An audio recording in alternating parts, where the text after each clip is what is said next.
오늘 말씀은 민수기의 말씀입니다. 우리가 수요일 날부터 금요일 또 민수기를 살펴봤는데 우리가 지난주까지 주일 날 우리 로마서를 봤죠. 민수기는 이스라엘 백성들이 출애굽을 해서 그들이 출애굽을 언제 했냐면 1월 14일 날 유월절을 지내고 난 다음에 그들이 시내산에 갔어요. 시내산에 가서 50일 만에 도착을 했습니다. 그리고 50일 만에 하나님의 말씀을 받았어요. 그리고 모세가 내려왔을 때에 이스라엘 백성들이 우상을 섬기고 하는 모습을 보면서 돌판을 깨는 사건이 있었죠. 그 다음에 다시 이제 돌판을 만들러 하나님 앞에 가서 돌판을 다시 받고 나오는 그런 과정들이 있었어요.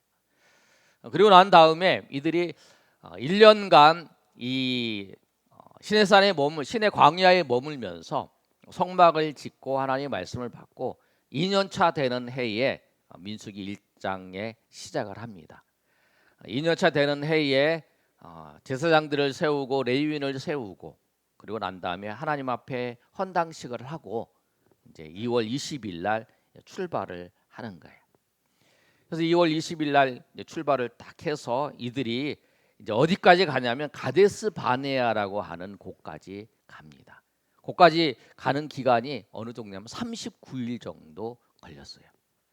하나님 말씀도 보고 성막도 건립되고 그다음 하나님 말씀대로 진을 형성해서 그들이 가게 되는데 그 과정 속에 사람이 참 연약한 거예요. 애굽에서 하나님께서 이스라엘 백성들을 꺼내 오실 때에 10가지의 재앙을 보여주셨잖아요. 피재앙, 개구리 재앙, 이재앙, 파리재앙. 제일 마지막엔 장자를 죽이는 그런 재앙을 보여주셨고 그 사건 때문에 바로가 이스라엘 백성들을 다 보냈어요. 그래서 이들이 그 광야로 왔죠. 근데 거기서도 하나님께서 홍해를 건너는 사건을 보여주셨어요. 그리고 물이 없을 때 하나님이 물을 주셨고 먹을 것이 없는 그곳에 하나님께서 만나를 내려주셔서 이들이 만나를 먹었어요. 그런 놀라운 경험을 했고 또 하나님이 그들을 시내산에서 만나주시는 경험을 했어요. 그런데 그들이 이제 시내산을 떠나서 이제 가나안 땅으로 들어가는 과정 속에서 30 얼마가 지나지 않아요. 3일이 딱 지냈을 때에 그들이 하나님의 약속에 대해 불평을 합니다. 그게 이제 11장의 내용. 그리고 11장 하반절에는 어떻게 되어 있냐면 이들이 애굽에서는 그 만난 것을 많이 먹었는데 여기에서는 만나밖에 먹지 못한다. 불평을 하는 거예요. 그래서 하나님께서 메추라기를 보내서 한 달 동안 먹게 하는 사건이 있었어요. 그리고 미리암이 또 모세를 너만 하나님과 대화하냐? 나도 하나님 만난다. 미리암이 누나인데 그래서 모세를 대적하는 사건도 있었어요. 그 사건을 한 가지, 두 가지, 세 가지 거치고 난 다음에 드디어 이제 가데스 바네아에 도착을 한 거예요. 그러고 난 다음에 이들이 저 가나안 땅을 정탐하려고 하는 그 계획을 가지고 이제 가게 된 겁니다.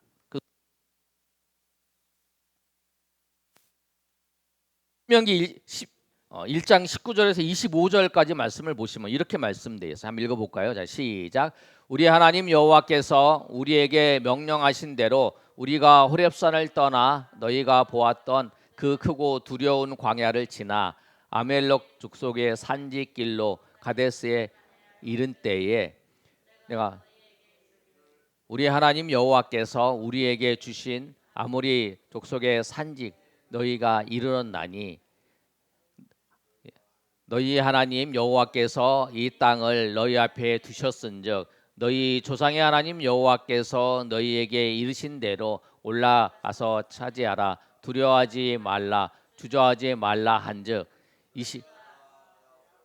나와 말하기를 우리가 사람을 우리보다 먼저 보내어 우리를 위하여 그 땅을 정탐하고 어느 길로 올라가야 할 것과 어느 성읍으로 들어가야 할 것을 우리에게 알게 하자 하기에 아멘. 여기까지만 읽겠습니다. 22절 말씀을 보시면 뭐라고 말씀하고 있냐면 22절 한번 보여주세요. 가데스 바네에 왔을 때에 백성들이 요구를 하는 거예요. 보세요. 우리가 이 가나안 땅에 가야 되는데 그 땅을 하나님께서 주셨는데 갈 때 그 땅을 미리 가서 우리가 한번 봐야 하지 않겠냐고. 근데 그 땅이 나중에 어떤 길로 올라가고 그 어떤 성읍을 점령을 해서 들어가야 될지 우리가 미리 가서 파악해야 하지 않겠냐고 얘기를 하는 거예요. 가나안 땅을 이들이 정탐하게 되었다는 거예요. 근데 그 정탐하기의 시작이 뭐냐면 백성들이 그들에게 요구를 했어요. 이렇게 해서 우리가 어디 놀러 가도 우리가 먼저 답사를 하고 가서 여기 가서 뭐 먹고 무엇을 보고 이렇게 해야 되는데 우리가 이 많은 백성들이 지금 가는데 가기 전에 한번 답사를 해서 이렇게 정탐을 해서 이렇게 봐야지 않겠냐 그 얘기를 하잖아요. 그랬더니 모세가 맞다 그런 생각을 하는 거죠. 근데 모세가 그 이야기를 듣는 순간에 어떻게 하면 하나님 앞에 먼저 기도를 하죠. 하나님의 우리가 어떤 일을 진행할 때는 항상 하나님 앞에 기도해야 돼요. 그리고 이것이 하나님의 뜻인가를 항상 물어봐야 되는 거죠. 그 모세도 그 백성들이 정탐하자고 하는 그 건의를 하나님 앞에 기도하고 난 다음에 모세가 하나님의 말씀을 통해서 그들에게 전해줍니다. 그게 1절에서 3절까지 말씀이에요. 1절부터 말씀을 보시면 이렇게 말씀하고 있습니다. 여호와께서 모세에게 말씀하여 이르시되 사람을 보내어 이스라엘 자손에게 주는 가나안 땅을 정탐하게 하되 그들의 조상의 각 지파 중에서 지휘관된 자 한 사람씩을 보내라 이렇게 말씀해요. 이게 모세가 이스라엘 백성들이 먼저 요구를 했지요. 그러고 난 다음에 하나님 앞에 그것을 기도하고 하나님 앞에 여쭤본 거예요. 그랬더니 하나님이 응답하신 거죠. 하나님이 맞아 그 보내라. 그래서 그 명령을 따라서 이스라엘 백성들을 정탐하도록 보냅니다. 이 정탐하는 거는 이 문제가 없어요. 이들이 백성들이 요구한 것도 그거예요. 어느 길로 올라갈 것인가, 어느 성읍으로 올라갈 것인가, 그걸 물어봤을 때에 모세가 이 정탐하는 자를 이제 통해서 보낼 때에 여러 가지 이제 물어보면서 그것보다 더 자세하게 이제 모세가 말을 하고 있죠. 18절 이하에 보면 그 산으로 올라가는데 이 길이 있는데 여러 길보다 이 네겝길로 이 남방을 향해서 네겝길로 해서 산지로 이렇게 올라가라 이렇게 얘기를 해주는 거예요. 뭐냐면 경부고속도로를 타고 가라 이렇게 얘기해 주는 거죠. 경부터 가서 거기서 갔을 때에 그 땅에 백성들이 강한지 약한지를 보고 그 땅이 좋은지 나쁜지도 봐라. 그 다음에 그 성읍이 진영인지 산성인지도 봐라. 왜 그러냐면 진영이고 산성인지 따라서 이제 공격을 할 이제 전쟁을 해야 될 때 어떻게 해야 되는 걸 결정이 되어잖아요. 그리고 비옥한지 또 아닌지도 보고 나무가 있는지 없는지도 봐라. 나무가 있는 거에 따라서 매복 작전도 해야 되고 막 이러잖아요. 그리고 또 하나 마지막으로 그 땅에 여름이 될 거니까 이제 40일이 지나면 과일이 있으면 과일을 따갖고 와라. 그래서 이제 보냈다는 거예요. 그러니까 얼마나 합리적으로 요구했고 또 합리적으로 잘 마땅하게 대처를 한 거죠.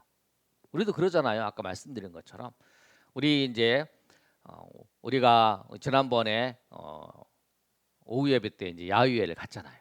야유회 가는데 우리가 가서 식당, 그다음 우리가 갈 곳, 우리가 다 한 번씩 가보잖아요. 가서 식당 가서 음식도 먹어보고 예약도 하고, 그다음에 그 장소도 가고. 그 전달 사모님은 이제 막 설교 준비하고 있는데 그곳에 가서 이렇게 한번 걸어가서 이제 살펴보고 이렇게 오시더라고요. 그게 뭐냐면 무슨 일을 준비할 때 다 그렇게 해야 되는 거죠. 만약에 우리가 뭐 식당에 가야 되는데 못 간다 그러면 최소한 인터넷 찾아가지고 뭐 리뷰라도 보잖아요. 그 식당이 뭐 음식 맛이 좋은지 어떤지 다 살펴보잖아요. 그게 이제 정탐하는 거잖아요. 모든 일에 준비하고 해야 돼요. 그런데 그 일에 준비하고 해야 되는데 그 일을 하고 난 다음에 정탐을 하고 난 다음에가 문제예요. 오늘 정탐하고 난 다음에 그들의 보고를 모세한테 하는 거예요. 그런데 그게 뭐가 중요하냐면 그 정탐한 것을 해석하는 것이 중요하다라는 거예요. 두 번째, 우리가 첫 번째는 이스라엘 백성들이 정탐하게 되었습니다. 두 번째는 해석이 중요하다는 거예요. 한번 읽어볼까요? 자, 시작. 해석이 중요합니다. 제가 이 말씀을 드리려고 그런 거예요. 40일이 지나서 이 정탐한 사람들이 들어와서 보고를 하는 거예요. 포도송이를 두 사람이 메었으니까 큰 송이를 메갖고 왔죠. 석류와 무화과 나무도 따왔어요. 그러고 난 다음에 27절에 보고를 합니다. 당신이 우리를 보낸 땅을 보니까 그 땅이 젖과 꿀이 흐르는 땅이 맞습니다.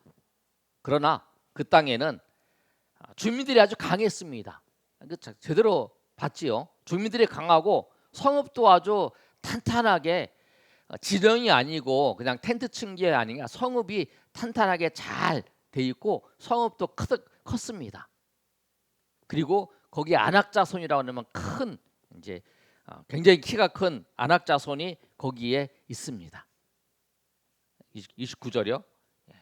29절 보시면 거기에 이제 사람 사는 걸 보니까 그 땅에 남방에는 누가 살고 또 산지에는 누가 살고 이제 이쪽에는 누가 살고 이쪽에 누가 살고 이렇게 다 얘기를 해주는 거야. 아니 우리가 가서 보고 온 거를 보고가 딱 끝났어요. 그 다음이 문제예요. 보고가 끝나고 난 다음에 갈렙이 뭐라고 하냐면 30절 한번 읽어볼까요? 시작. 갈렙이 모세 앞에서 백성을 조용히 하게 하고 이르되 우리가 곧 올라가서 그 땅을 취하자 능히 이기리라. 갈렙이 그런 거예요. 백성들이 막 웅성웅성하는 거죠. 백성들은 그 땅은 좋다. 그러는데 거기에 사는 사람들이 강하고 또 산성인데 그 견고한 산성이고 그 사람들은 우리보다 큰 안악자손인들이라 그렇게 얘기를 하니까 이제 막 웅성웅성하는 거예요. 야 우리가 거기 가서 그 사람들 이길 수 있을까 어쩔까 막 그렇게 걱정을 하는 거예요. 그랬더니 갈렙이 조용히 시키고 이제 얘기를 하는 거예요. 뭐라고 얘기하냐면 우리가 올라가서 그 땅을 취하자. 능히 이긴다. 라고 얘기하는 거예요. 그런데 같이 갔던 나머지 10명의 사람이 31절부터 33절에 보고를 하는 거예요. 뭐라고 보고를 하냐면 32절의 말씀 보시면 이스라엘 자손 앞에서 그 정탐한 땅을 악평하여 이르되 우리가 두루 다니며 정탐한 땅은 그 거주민을 삼키는 땅이다. 그러니까 이 땅은 하나님이 약속해 주신 땅이 아니라 그 땅은 그 백성들을 삼키는 땅이다. 쉽게 얘기하면 저주받은 땅이다. 그렇게 얘기를 하는 거예요. 그리고 그 백성들은 거기서 본 모든 백성이라네. 모든 백성은 신장이 장대한 자다. 33절 보시면 뭐라고 말씀하고 있냐면 거기 네피림의 후손이 있는데 그 안악자손을 보았는데 그를 보니까 우리는 메뚜기 같다라고 보고를 하는 거예요. 두 사람 이제 갈렙하고 나머지 10사람하고의 보고가 다른 거예요. 한 사람은 백성이 강하다는 것도 알고 성읍이 견고하다는 것도 알아요. 그러나 우리는 올라가서 지금 칩시다. 우리는 가서 능히 이길 수 있습니다. 이렇게 얘기하는 사람. 우리는 그 땅은 저주받은 땅입니다. 그리고 그들 보기에 우리는 메뚜기 같습니다. 아무런 소용없는 것 같습니다. 라고 그렇게 얘기를 하는 거예요. 굉장히 중요한 거예요. 왜 이런 현상이 나타났을까요? 왜 이런 현상이 나타났냐면 믿음으로 그 현재의 상황을 보는 거하고 믿음으로 보지 못한 거의 차이예요. 믿음으로 보는 거와 믿음으로 보지 못하는 거, 이것이 이렇게 보게 만든 거예요. 믿음으로 본다는 것은 뭐냐면 하나님의 말씀으로 지금에 있는 현실을 바라보는 거예요. 똑같은 것을 봤어요. 백성이 강한 것도 알고 안악자손이 있다는 것도 알아요. 그리고 성읍도 강한 것도 알고. 그런데 해석이 다른 거죠. 갈렙은 그 백성을 칩시다, 우리가 능히 이깁니다. 또 10명은 그 땅은 삼키는 땅입니다. 그 백성들이 너무 장대하고 우리는 그 앞에 있으면 메뚜기가 왔습니다. 우리 메뚜기 이렇게 잡아가지고 할 수 있는 것처럼 그렇게 한다라는 거예요. 뭐냐면 10명은 그 환경만 본 거예요. 지금의 환경을 본 거예요. 적들이 강한 것도 보고, 그리고 그 환경을 보면서 두려운 마음이 엄습한 거죠. 들어온 거죠. 그런데 갈렙은 그 환경도 봤어요. 두려운 마음도 들지요. 우리가 앞에 막 앞에 이제 적들이 너무 강하면 그런 마음이 들잖아요. 그런데 무엇을 봤냐면 하나님의 약속을 본 거예요. 아멘.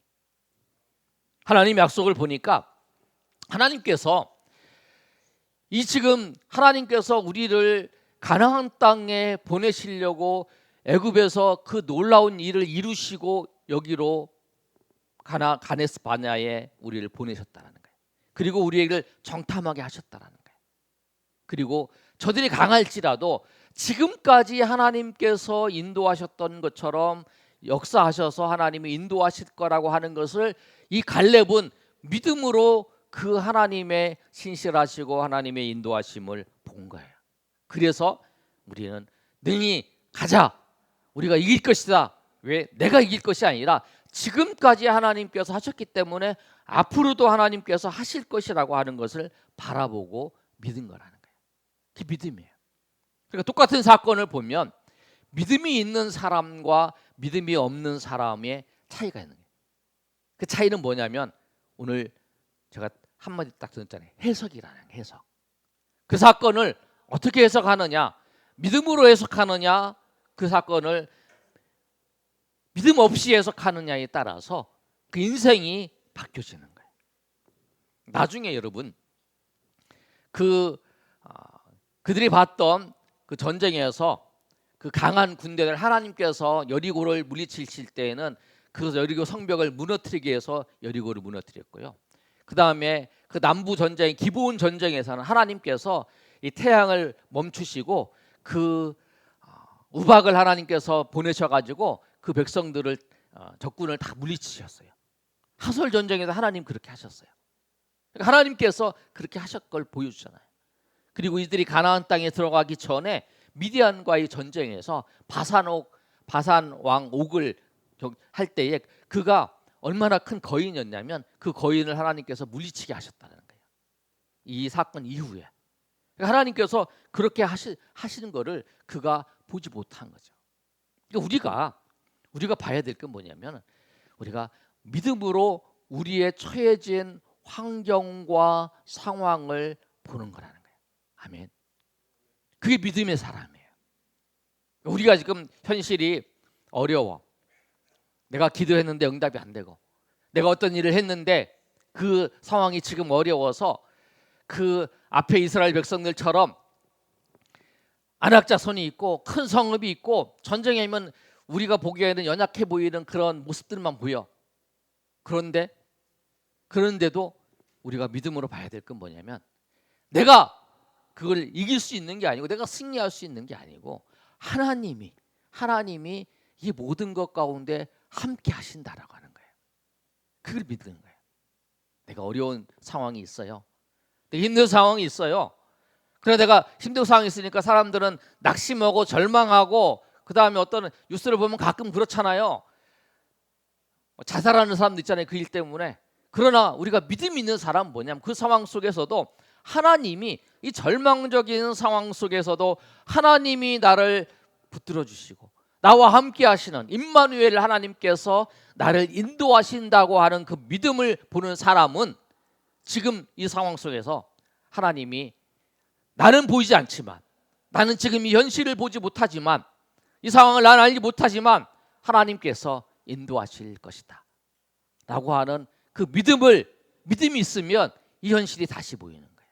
이게 절망적인 상황이 아니라 이걸 통해서 하나님이 나를 이끌어 가시는구나, 하나님 나를 함께 하시고 역사하시는구나 라고 하는 것을 바라볼 수 있는, 그게 갈렙이었다는 거예요. 갈렙이 그가 그 전쟁을 해서 내가 이길 수 있다, 어떻게 이기겠어요? 근데 갈렙은 하나님을 믿는 믿음이 있었다는 거예요. 그 믿음 때문에 그렇게 선포하는, 왜? 적들이 강하고 그 다음에 이 상황이 어렵지만 하나님이 약속으로 주셨으니까, 약속으로 주셨고 하나님이 저곳에 정탐하라고까지 하셨으니까, 그러면 그 하나님께서, 약속을 하시는 그 하나님이 변하지 아니하고 신실하신 그 하나님께서 이 모든 것을 인도하실 거다라고 하는 것을 그가 알고 고백했다는 거예요. 그런데 여러분, 여호수아와 갈렙 같이 이제 했던 거죠. 그런데 이 10명의 그 악평했던 사람들의 이야기를 듣고 백성들이 어떻게 됐냐면 14장 1절에서 4절까지 말씀입니다. 온 회중이 소리 높여 부르짖으며 백성이 밤새도록 통곡하였다라는 거예요. 그리고 이스라엘 자손이 다 모세와 아론을 원망하고 온 회중이 그들에게 이르되 우리가 애굽 땅에서 죽었거나 이 광야에서 죽었으면 좋았을 것을 어찌하여 여호와가 우리를 그 땅으로 인도하여 칼에 쓰러지게 하려 하는가? 우리 처자가 사로잡히리니 애굽으로 돌아가는 것이 낫지 아니하랴. 이에 서로 말하되 우리가 한 지휘관을 세우고 애굽으로 돌아가자. 이렇게 얘기를 하는 거예요. 그 얘기를 듣고, 절망적인 그 얘기를 듣고, 우리가 애굽에서 그냥 죽었으면 됐지, 여기 와갖고 저기 전쟁하자 저희 가서 들어가지 못하고 죽으면 어떻게 하냐? 우리가 차라리 그러지 말고 우리가 다시 지휘관을 세워서 모세와 아론 놔두고 지휘관을 세워서 다시 애굽으로 가자, 이렇게 얘기를 하는 거예요. 그래서 하나님께서 이들을 심판하시는 거죠. 왜? 하나님의 언약을, 우리가 힘들 때 불평할 수 있어요. 아, 힘들다, 어렵다, 우리가 사람이니까 아이고 힘들어, 이렇게 말할 수는 있죠. 그러나 힘들어도 우리가 하나님의 약속을, 하나님을 우리가 원망하면 안 된다는 거예요. 하나님을 우리가 힘들 때 하나님을 믿어야 하고, 하나님을 믿는 믿음으로 하나님 앞에 나아가야 소망이 있는 거예요. 그게 우리가 가져야 될 거예요. 그것이 없으면 이들처럼 이렇게 절망적인 상황 가운데에서 완전히 넘어지게 되는 거예요. 여러분, 우리가 인생을 살면서 희망적인 것보다 절망적인 때가 우리 가운데 있을 때가 있죠.